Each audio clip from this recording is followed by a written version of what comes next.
Intégral Placement, 10h, 12h30, 100% placement.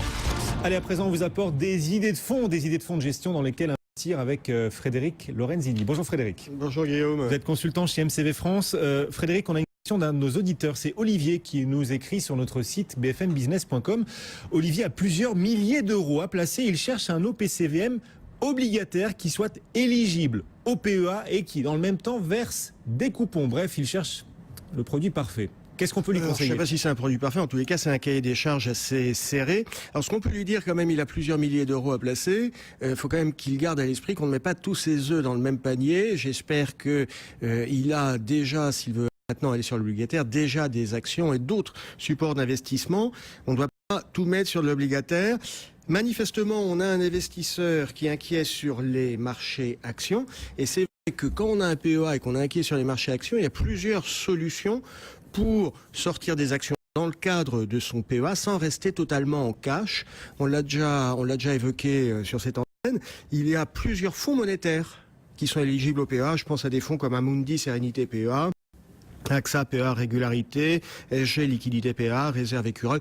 Quasiment tous les grands réseaux ont un ou plusieurs fonds monétaires éligibles au PEA. Alors le problème sur ces fonds monétaires, c'est que le monétaire n'est plus rémunérateur. Si vous prenez le SG, Société Générale Liquidité PEA, ça a fait 0,2% sur un an. Donc bon, c'est quand même pas très rémunérateur. Alors à part le monétaire, si on regarde du côté des obligations en direct, on peut s'attendre à quoi dans les prochains mois? Alors, si on regarde l'obligataire proprement dit, là encore, petit préambule, il faut bien avoir à l'esprit qu'on a aussi une risque de perte en capital sur l'obligataire. On oppose souvent obligataire action en disant action, ça peut perdre de la valeur. L'obligataire aussi, exemple 2008. 2008, sur le premier semestre, les marchés actions ont perdu, et puis il y a eu deuxième effet qui se coule en 2008.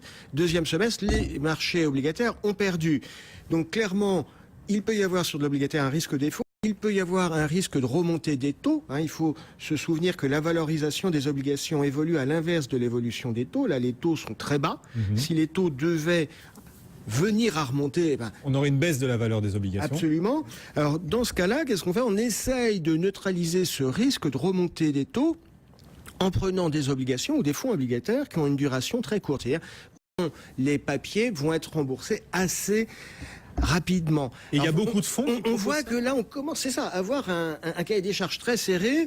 Alors, dans cet univers, on peut regarder un fonds comme Étoile Obligation, qui est géré par Étoile Gestion dans le groupe Crédit du Nord, mais on s'aperçoit qu'il y a quand même très très peu de choix pour cette stratégie de mettre de l'obligataire dans le PEA.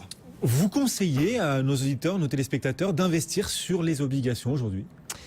Alors, je ne vais pas vous faire une réponse de Normand, mais ça dépend un peu de votre profil. C'est quand même le marché qui a le plus cartonné depuis le début de l'année, plus que les actions. Oui, alors faut toujours mettre un petit peu en perspective. Rares sont les investisseurs, et moi je ne le conseille pas, qui investissent pour 6 mois, 7 mois, 8 mois. On ne regarde pas la performance year to date sur juste 1 ou 2 trimestres. Ça dépend de votre profil d'investisseur, ça dépend de votre horizon de placement.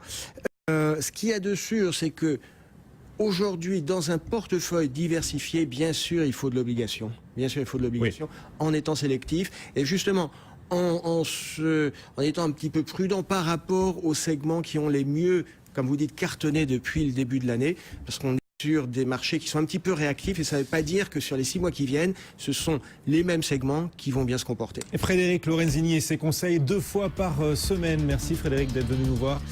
Point sur le marché obligataire. Frédéric Lorenzini, consultant chez MCV France.